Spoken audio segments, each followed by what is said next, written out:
you know that right this second, as you're watching this video, there are thousands of Mormons around the world performing secret baptisms for dead people? They do it in underground temples featuring massive basins held up by 12 golden oxen, and they've baptized everyone from Holocaust victims to Elvis Presley to your deceased grandparents without your permission because they believe that they're the only ones who can save the souls that are trapped in spirit prison. This is baptism for the dead, one of the most controversial practices in modern religion, and understanding why Mormons do this reveals their entire cosmology about the afterlife, salvation, and their role as literal restorers of ancient temple rites that were lost when Solomon's temple fell. Let's start by taking a look at the biblical justification for the practice. So the practice of posthumous baptisms comes from one single cryptic verse, 1 Corinthians 15:29. This is where Paul says, quote, "Otherwise, what do people mean by being baptized on behalf of the dead? If the dead are not raised at all, why are people baptized on their behalf?" End quote.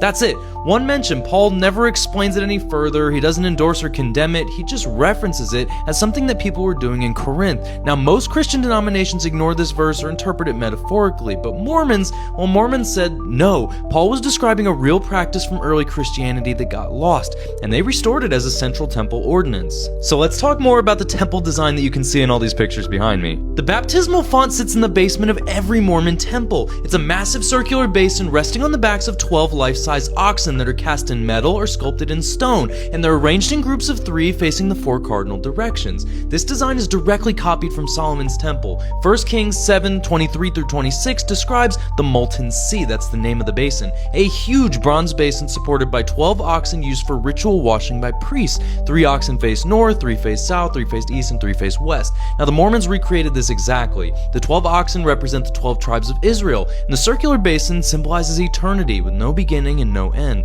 The basement location represents the underworld or the realm of the dead because that's where you're performing ordinances for spirits who've left their bodies. Everything in Mormon temple design is intentional restoration of ancient Israelite temple practices that they believe were corrupted and lost after Christ. So who does it and what is it for?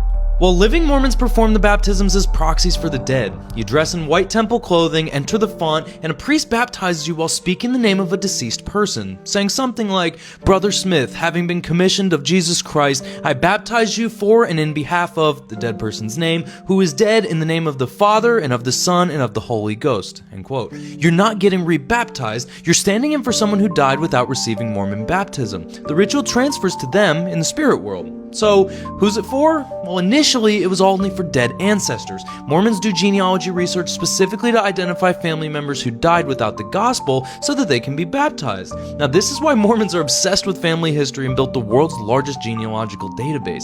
But it expanded even farther because they've baptized Holocaust victims.